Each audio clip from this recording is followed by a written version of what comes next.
Hello friends, आज का video मैं वहीं से शुरू कर रही हूँ जहाँ से पहला ख़त्म किया था। हम पेट्स जोन से चले सरदार सरोवर डैम की तरफ। शोर मचाती हुई इसकी लहरें, पानी बहता हुआ, आसपास में पहाड़ियाँ, बहुत ही सुंदर दृश्य था। पास में थी एक सरदार पटेल का स्टैचू, जिसके पास में एक स्टेज बना हुआ था जिस पे खड़े होकर हम फ़ोटो खिंचा सकते थे।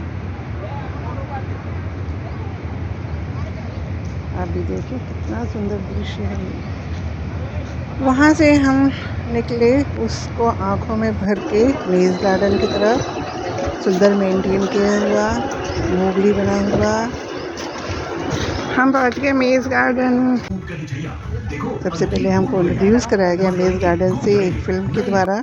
फिर हम पहुँचे 2.1 किलोमीटर लंबे चलने के लिए तैयार मेज़ गार्डन पर आधे में हमें लगा कि टाइम ज़्यादा हो जाएगा, क्योंकि हमको बहुत दूर चिल्ड्रन न्यूट्रिशन पार्क में जाना था। तो हम वहाँ से न्यूट्रिशन पार्क में चल पड़े, सरदार पटेल जी की मूर्ति के बगल में से होते हुए।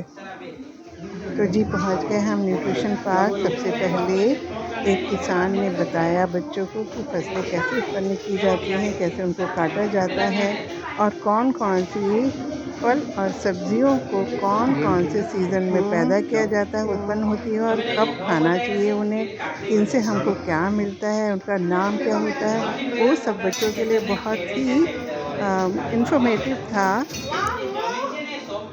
और लेकिन क्या बात थी कि वहाँ पे चलने वाली एक लंबी ट्रेन जो आमतौर पे चला करती है, कई स्टेशन तक लेके जाती है, वो उस दिन नहीं चल रही थी और सिर्फ 4 स्टेशन ही खुले हुए थे।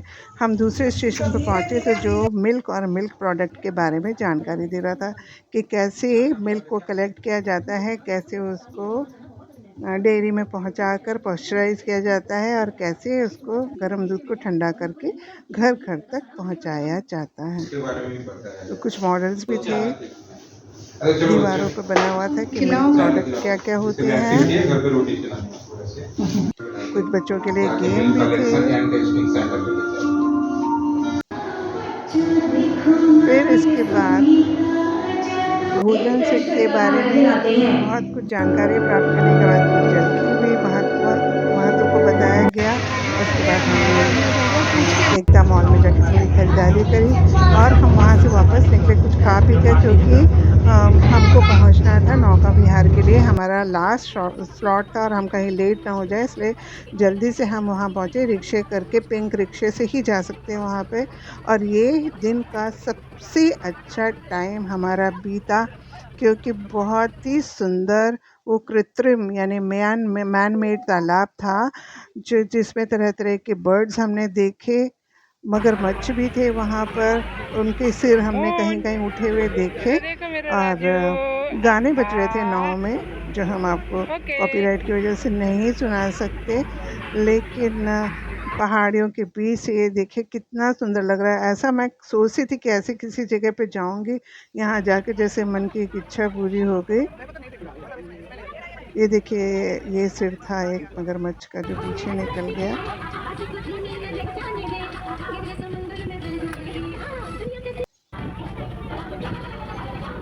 बहुत सुंदर लगा वहाँ जाकर। और ये देखिए पीछे दिख रहे हैं टेंट, जहाँ पर लोग रह सकते हैं, वहाँ पे भी रहा जा सकता है।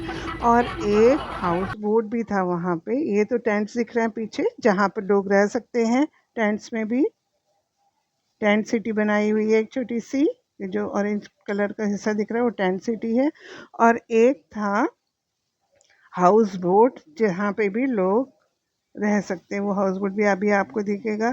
सूरज धीरे-धीरे ढलने की ओर था, क्योंकि हम लोग लास्ट स्लॉट में पहुँचे थे। उसके बाद कोई और नौका विहार नहीं होना था।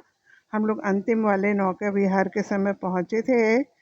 और फिर हमको वापस लौटना था, शाम भी होने वाली थी और होटल तक वापस जाना था। ये है वो हाउस बोट जहाँ पर भी रहा जा सकता है।